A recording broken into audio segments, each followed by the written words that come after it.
Salam sehat, salam sejahtera, salam satu hobi merawat ayam aduan maupun ayam kampung. Sedulur, ini babon yang relatif kita sudah pilih jadi indukan. Ini gennya adalah Plucker, sementara itu pemaceknya adalah Black Bull. Nah, anakannya relatif bagus-bagus, baik postur fisiknya maupun mental abarnya, mental tarungnya. Nah, ini babon, kelompok kandang depan ini ada 6 ekor, 5 Plucker, 1 ayam kampung. Mengapa babon itu menjadi mesin produksi, mesin aset untuk menambah jumlah ayam kita? Nah, para peternak kita semua sudah mengalami langsung. Kalau kita punya satu babon dewasa dengan pamacek pilihannya, maka kita akan mendapatkan anakan ayam minimal 5 dari 5 telur atau di atas 5 telur dari yang dierami. Kalau kita mau lebih berhasil agar mesin produksi itu berjalan dalam normalnya, proses alamiahnya, maka kita bantu telur yang diarami oleh ayam itu, oleh babon itu, menggeser sehingga pada akhirnya secara teknis sama dengan ketika kita mempunyai mesin tetas listrik sederhana, ya, dibolak-balik dalam frekuensi 2 atau 3 kali sehari. Kalau ini relatif tingkat suhu di bawah sayap itu relatif rata selama telur ada di bawah sayapnya. Jadi kapasitas 5 telur sampai 10 telur itu masih wajar, dan apalagi ketika babonnya itu adalah babon dengan naluri keibuan yang tinggi. Dia akan menggeser-geser itu telur dan juga akan melingkupi seluruh telur itu di bawah sayapnya. Tingkat kepastian menetas itu pasti di atas 80%. Jadi kalau 5 tadi saya bilang minimal anakan 5, itu berarti diandaikan ada telur lain yang tidak menetas. Ini dia mesinnya, sedulur, mesin produksi. Namanya mesin. Ketika dia dikasih makan, ketika dia dijalankan, ketika dia dirawat, dan ketika dia diberikan asupan-asupan makanan yang bagus, maka dia akan memproduksi. Maka kegiatan budidaya ayam itu adalah kegiatan reproduksi ayam-ayam berikutnya melalui telur-telur yang dierami lalu ditetaskan. Jadi mengapa saya minimal punya di depan ini 6 babon, di belakang 6, kita lagi persiapkan 14, berarti minimal 20, ya. Kalau di jumlah 14 tambah 12 berarti 26. Kenapa itu ditingkatkan jumlah babonnya?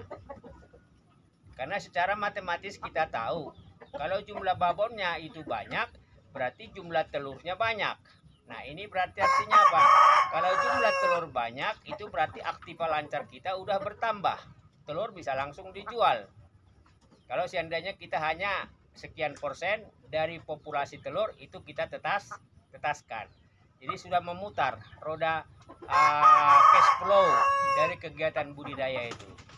Tapi kalau kita memang mainnya di kewirausahaan, mau tidak mau berarti ada proses pembiayaan yang menjamin suplai makanan selama anakan itu masih dalam proses pembesaran atau proses pemeliharaan sampai dipanen jual. Jadi mesin produksi dalam kapasitas normal, misalnya satu kelompok indukan 2 kelompok indukan, berarti kita sudah menambah aktiva lancar kita atau menambah harta kita. Tinggal bagaimana kita memaintain, memelihara atau merawat risiko-risiko yang ada, baik risiko internal maupun risiko eksternal, supaya jumlah anakan ayam kita, aktiva lancar kita itu tidak berkurang gara-gara kita kurang peduli pada kegiatan budidaya ayam kita. Jadi ini adalah mesin produksi. Ini lumayan, ini cukup kuat. Saya masukkan kandang.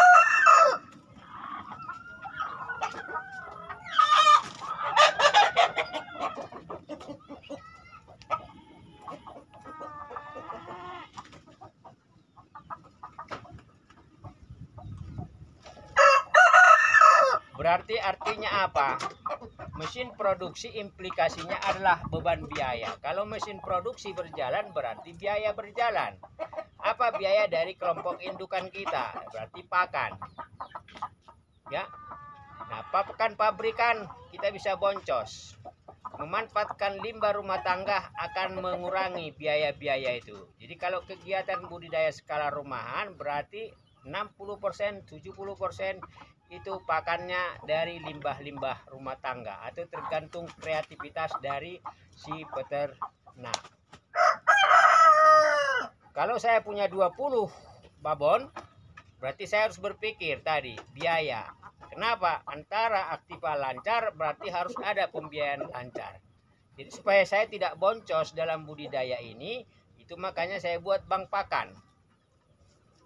Kita hanya memanfaatkan istilahnya sebagai operator, waktu, tenaga, pikiran.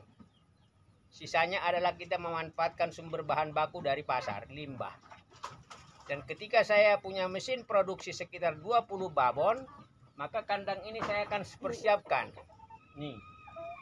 Saya akan renov, saya akan konstruksi itu menjadi tempat pakan limbah pasar. Tumpukan limbah akan saya buat di situ sehingga dari kandang dalam itu bisa keluar sini untuk kemudian mereka makan sebebas-bebasnya, semampu mereka makan tanpa harus diberi makan. Mau pagi setelah dilepas kandang mereka akan makan. Nah, itu sedulur. Jadi seiring dengan proses saya juga berkreasi mengatasi masalah. Karena kita boleh berambisi mempunyai indukan banyak tetapi kemudian biayanya kita tidak pikirkan. Nah, seiring dengan rencana saya menambah babon sebagai mesin produksi, mesin cuan, maka saya berarti memperkirakan potensi biayanya. Nah, salah satu yang paling ekonomis berarti saya harus merekonstruksi lagi satu bank pakan di samping ini. Karena di sana ada bank pakan, di belakang ada bank pakan. Artinya apa? Pengalaman hampir 1 tahun lah. Saya relatif biayanya sangat minim ketika mesin produksi indukan ayam berjalan. Jadi kalau mesin produksinya berjalan, berarti ada produksi. Ada output. Ada barang jadi. Telur. Telur dirami, anakan. Anakan digedein, dibesarin, berarti bisa dijual. Jadi memutar siklus pembiayaan dengan siklus produksi. Nah, kita sebagai tenaga kerja berada di antara ini. Jadi kita sebenarnya berperilaku seperti manajemen sebuah perusahaan. Hanya saja ini mikro, sangat mikro. Tapi konsep dari permainannya, konsep dari kegiatannya ini seperti kegiatan wirausaha, kegiatan dari sebuah perusahaan mini. Oleh karena itu sedulur, tingkatkan mesin produksi dari para sedulur semua ketika beternak. Mesin produksi anak-anak ayam itu atau indukan ayam itu hanya berupa aktiva lancar. Tapi yang soft asetnya itu adalah cara kita berpikir ya untuk mengatasi masalah ketika mesin produksi kita semakin berkembang, dan saya sedang dalam proses ke arah sana. Soft aset kualitatif saya berarti saya berpikir mengatasi masalah yang akan saya hadapi. Jadi saya membuat perencanaan tetapi sekaligus merencanakan sebuah eksekusi atas masalah yang akan saya tangani. Salam sehat, salam sejahtera.